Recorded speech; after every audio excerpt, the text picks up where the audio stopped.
నేను కూడా హ్యాపీయే, కానీ మన తరంలో చూడగలుగుతాం అది. అంత చూడలేము, 25 ఏళ్ళ తర్వాతనే జరుగుతుంది. అదే అంటున్నాను నేను.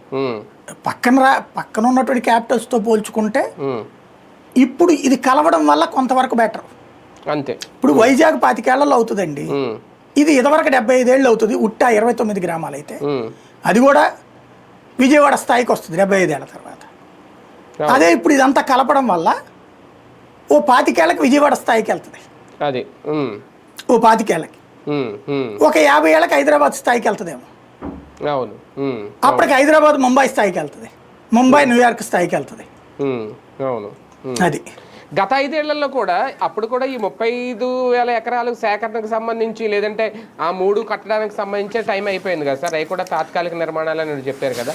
మళ్ళీ ఇప్పుడు ఇంకో 44,000 ఎకరాలు అంటే ఈ 5 ఏళ్ళు కూడా ఇలాగే గడిచిపోద్ది, అసలు పూర్తి అవుదనా ఆయన చెప్పింది, వడ్డే గారు చెప్పిన దానికి అర్థం ముందు అది అంతే కదా. ఇప్పుడు దీనికే డబ్బులు లేవు మనకి, అప్పులు చేస్తున్నాం. అప్పులు చేసి అభివృద్ధి చేస్తాం, మళ్ళీ మళ్ళీ భూములు ఎందుకు, అదే కదా అవసరం ఏంటి? ఆయన ఓ రకంగా చెప్పాలంటే చంద్రబాబు వీరాభిమాని వడ్డే శోభనేశ్వర్. ఆయన నాకు బాగా పరిచయం ఒకప్పుడు. ఇప్పుడు మరి గుర్తు పెట్టుకున్నారు లేదు తెలియదు, కానీ నేను ఈనాడు చేసినప్పటి నుంచి TV9 దాకా కూడా మంచి పరిచయం. ఆయన విజయవాడ టీడీపీ ఎంపీ సార్, అప్పుడు టీడీపీ ఎంపీ చేశారు.